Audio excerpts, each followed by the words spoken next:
Tunadaksa adalah suatu keadaan rusak atau terganggu sebagai akibat gangguan bentuk atau hambatan pada tulang, otot, dan sendi dalam fungsinya yang normal.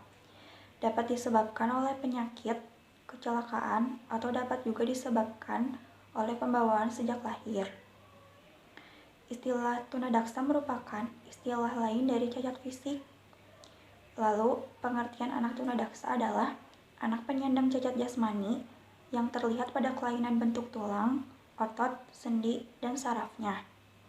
Seseorang dapat dikatakan sebagai anak tunadaksa jika kondisi fisik atau kesehatannya mengganggu kemampuan anak tersebut untuk berperan aktif dalam kegiatan sehari-hari di rumah maupun di sekolah. Contohnya adalah jika ada anak yang mempunyai lengan palsu, tetapi ia dapat mengikuti kegiatan pembelajaran di sekolah, seperti pendidikan jasmani, atau ada juga anak yang minum obat untuk mengendalikan gangguan kesehatannya.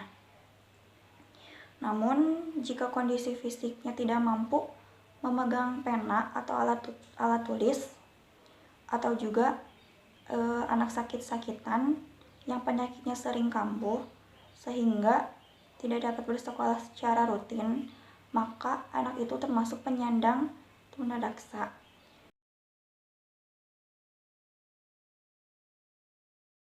Klasifikasi tunadaksa.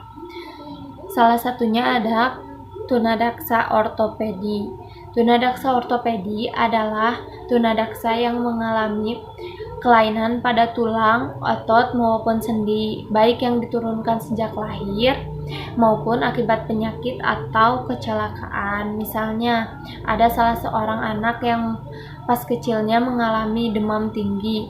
Kadang itu dapat menyebabkan tulang, otot, atau sendinya dapat terganggu. Yang kedua, ada tunadaksa saraf. Tunadaksa saraf adalah tunadaksa yang mengalami kelainan pada susunan saraf otak sehingga kontrol motoriknya terganggu. Misalnya dapat dilihat dari anak yang mengalami cerebral palsy.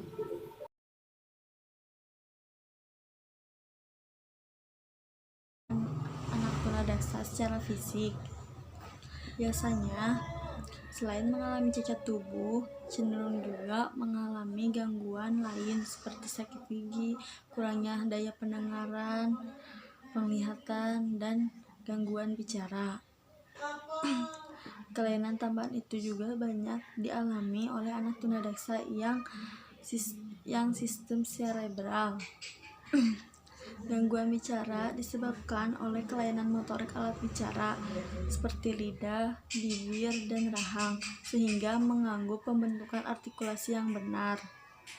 Akibatnya, bicara tidak dapat dipahami dan diucapkannya dengan susah payah. Mereka juga mengalami apasia sensoris, yaitu ketidakmampuan bicara karena organ reseptor anak terganggu fungsinya. Dan ada juga apasia motorik, yaitu mampu menangkap informasi dari lingkungan sekitarnya melalui indera pendengaran, tetapi tidak mengemukakannya secara lisan. Anak cerebral palsy mengalami kerusakan pada pyramidal tract dan ekstrapyramidal yang berfungsi mengatur sistem motorik. Dilihat dari aktivitas motorik, intensitas gangguannya dikelompokkan atas hiperaktif yang menunjukkan tidak mau diam, gelisah, hipoaktif yang menunjukkan sikap pendiam, gerakan lamban, dan kurangnya merespon rangsangan yang diberikan. Dan tidak ada koordinasi seperti waktu berjalan kaku, sulit melakukan kegiatan, dan membutuhkan berdahulu. Ya, pertama-tama pada umumnya tentang karakteristik akademiknya, anak tunadaksa memiliki kelainan pada sendi dan rangkanya. Jadi adalah normal buat mengikuti pembelajaran dengan anak-anak normal lainnya, seperti itu. Hardman mengemukakan bahwa 45% anak fase cerebral ini memiliki keterbelakangan mental 35%, kognitifnya normal dan bisa lebih, sisanya ya di bawah normal, seperti itu. Kalau itu secara akademiknya, dan saya akan memaparkan secara emosional dan sosial ya. Jadi konsep awal mula anak tunadaksa sulit berinteraksi dengan sekitarnya atau lingkungannya itu berawal dari berkomunikasi dirinya terlebih dahulu atau self controlnya, bahwa mereka berbeda, terus tidak berguna hidupku, dan selalu membebani orang lain. Itu secara emosionalnya. Jadi secara kefriendlyan kita sebagai orang yang normal harus mengadaptasikan diri pada diri seseorang seperti pengidap tunadaksa itu. Interaksi sosial itu memang penting untuk mengatur emosionalnya agar tidak mudah tersinggung, mudah marah, dan tidak ada rasa berbeda dengannya, karena anak tunadaksa seperti itu tidak mampu untuk berbahasa, berkata-kata, meraba-raba, karena sensor motoriknya sudah kena sarafnya dan mudah sekali untuk dia cepat memvonis diri, seperti itu.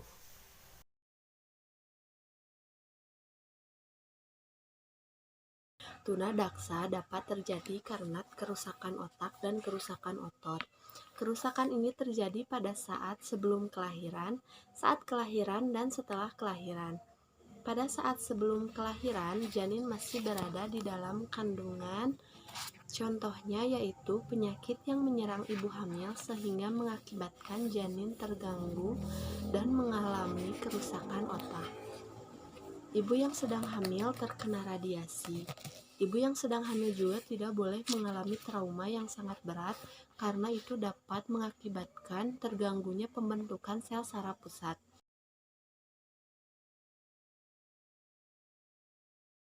Selanjutnya adalah fase saat kelahiran atau bisa juga disebut dengan fase perinatal, di mana pada saat kelahiran yang terlalu lama karena diakibatkan tulang pinggul ibu hamil yang terlalu kecil, ini dapat mengakibatkan bayi mengalami kekurangan oksigen. Penggunaan alat bantu juga dapat berpengaruh. Selanjutnya yaitu pemberian anestesi kepada ibu hamil yang akan melahirkan yang melebihi dosis, maka akan mengakibatkan penyebab dari tunadaksa.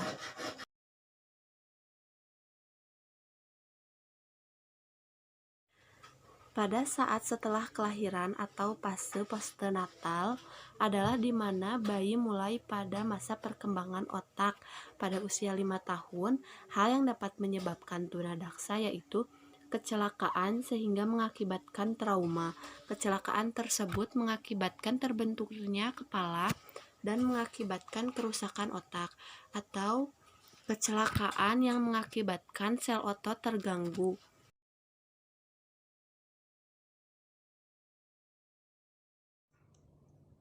Untuk anak penyandang tunadaksa ringan, alangkah baiknya bila sedini mungkin dapat bersatu dengan anak-anak normal lainnya. Hal ini bertujuan agar anak penyandang tunadaksa dapat beradaptasi dengan lingkungannya. Selain itu, dapat dijadikan sebagai sarana untuk melatih emosi yang dimilikinya. Untuk penyandang tunadaksa berat, disarankan untuk bersekolah di sekolah khusus dengan tutor dan cara pengajaran yang khusus pula, untuk dapat menyesuaikan dengan kebutuhan anak penyandang tunadaksa tersebut. Pada umumnya, pendidikan bagi anak tunadaksa difokuskan pada kemandirian hidup dan persiapan di masa depan.